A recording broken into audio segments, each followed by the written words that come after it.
क्या Stephen Hawking की सबसे डरावनी चेतावनी अब सच होने जा रही है? क्या हम एलियंस से एक खतरनाक मुठभेड़ के लिए बेहद करीब पहुंच चुके हैं? क्या ब्रह्मांड में कोई ऐसी ताकत है जो हमें चुपचाप देख रही है और अब हमला करने वाली है? इन सभी सवालों का जवाब छुपा हो सकता है उस भविष्यवाणी में जो दी थी दुनिया के सबसे बुद्धिमान वैज्ञानिकों में से एक स्टीफन हॉकिंग ने। अब उस पर भविष्यवाणी को सच मानने को मजबूर कर रही है एक नई खगोलीय चेतावनी, जिसे लेकर वैज्ञानिकों की परेशानी पर चिंता की लकीरें साफ देखी जा सकती है। 2018 में दुनिया को अलविदा कहने वाले स्टीफन हॉकिंग विज्ञान और अंतरिक्ष को लेकर जितने प्रसिद्ध थे उतने ही विवादास्पद भी, लेकिन उनका दिमाग समय से बहुत ज्यादा आगे सोचता था। उन्होंने उस वक्त एक ऐसी चेतावनी दी थी जो अब खौफ में बदलती जा रही है। हॉकिंग का मानना था कि इंसानों को ब्रह्मांड में अपनी मौजूदगी का ऐलान नहीं करना चाहिए, यानी हमें ब्रह्मांड में शांति से चुपचाप बैठे रहना चाहिए।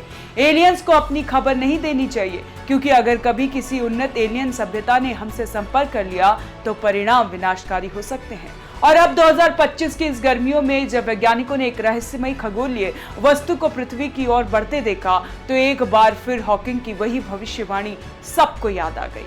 ब्रिटेन के अखबार डेली मेल की एक रिपोर्ट ने तहलका मचा दिया। रिपोर्ट कहती है कि एक प्रसिद्ध वैज्ञानिक ने दावा किया है कि इस साल दिसंबर तक एलियन जीवन में शत्रुतापूर्ण मुठभेड़ हो सकती है, यानी एक ऐसी टक्कर जिसमें एलियंस दुश्मन की भूमिका में होंगे और इंसान कमजोर और असहाय। रिपोर्ट में कहा गया है कि ये मुठभेड़ एक खगोलीय वस्तु के जरिए हो सकती है जो इस वक्त धरती की ओर आ रही है। इस वस्तु को लेकर हार्वर्ड यूनिवर्सिटी के एक खगोलीय शास्त्री ने आशंका जताई है कि ये कोई उल्का पिंड या सामान्य अंतरिक्ष चट्टान नहीं है, बल्कि संभवतः किसी उन्नत एलियन सभ्यता की भेजी गई वस्तु हो सकती है, एक यूएफओ। अब जरा रुकिए और सोचिए, हम इंसानों ने दशकों से आकाश में दूर दूर तक रेडियो सिग्नल भेजे, ब्रह्मांड को चिल्ला चिल्ला कर बताया कि हम यहाँ हैं। लेकिन अगर किसी और दुनिया में कोई हमसे भी ज्यादा उन्नत सभ्यता यह सिग्नल पकड़ चुकी हो और अब वह हमारा ठिकाना जानती हो, तो स्टीफन हॉकिंग ने 2004 में ही चेतावनी दे दी थी। उन्होंने कहा था कि अगर एलियंस ने हमसे संपर्क किया तो वह वैसा ही होगा जैसे क्रिस्टोफर कोलंबस ने अमेरिका के आदिवासियों से किया था, जिसके बाद उनके अस्तित्व का नामो निशान मिट गया। हॉकिंग ने कहा था कि ब्रह्मांड में उन्नत वासियों का आदिम लोगों से मिलने का इतिहास बहुत अच्छा नहीं रहा है। उन्होंने एलियंस को लेकर कहा था कि हमें चुपचाप रहना चाहिए, शांति से, हमें ब्रह्मांड में खुद को परिचित नहीं करना चाहिए। और अब उनके इस बयान पर फिर से चर्चा छिड़ गई है। एक इंटरनेशनल रिसर्च टीम जो इंटेलिजेंस ट्रैप नाम की अवधारणा पर रिसर्च कर रही थी, उसने भी इसी दिशा में चेतावनी दी।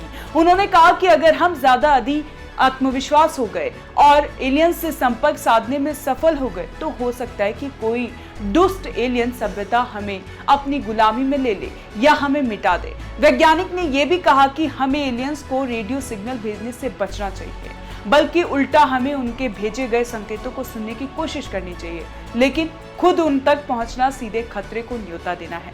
अब जरा सोचिए, अगर इस दिसंबर जो वस्तु धरती की ओर आ रही है वो सच में किसी एलियन सभ्यता की है, अगर वो सिर्फ निरीक्षण नहीं आक्रमण के इरादे से आई है, तो क्या मानव सभ्यता के सामने सबसे बड़ा संकट खड़ा हो जाएगा? ये कहानी किसी साइंस फिक्शन मूवी की स्क्रिप्ट नहीं है, ये वह हकीकत है जिसे अब खगोलीय शास्त्री, रिसर्चर्स और अंतर्राष्ट्रीय वैज्ञानिक गंभीरता से ले रहे हैं। हॉकिंग की चेतावनी पर अब तर्क और व्यंग नहीं हो रहा है, अब डर तैयारी की बात हो चुकी है। कई रिसर्चर्स का कहना है कि एलियन सभ्यता अगर मौजूद है तो हो सकता है वे इंसानों को निरीक्षण की वस्तु माने, ठीक वैसे ही जैसे हम किसी जंगल में जानवर का अध्ययन करते हैं, और अगर हमने उन्हें छोड़ दिया तो परिणाम उस भालू को परेशान करने जैसा हो सकता है जो सो रहा है।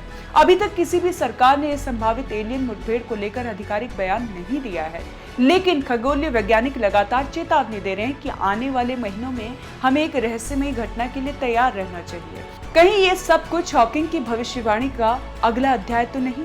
शायद अब वक्त आ गया है कि इंसान अपने घमंड से बाहर आए और सबसे पहले ये समझे कि ब्रह्मांड में अकेला होना शायद अच्छा है, क्योंकि अगर हम अकेले नहीं हैं तो फिर जो दूसरी सभ्यताएं हैं वो हमारे दोस्त नहीं हो सकते। कैसी लगी आपको ये जानकारी? हमें कमेंट कर जरूर बताएं और देखते रहें one nation one group news.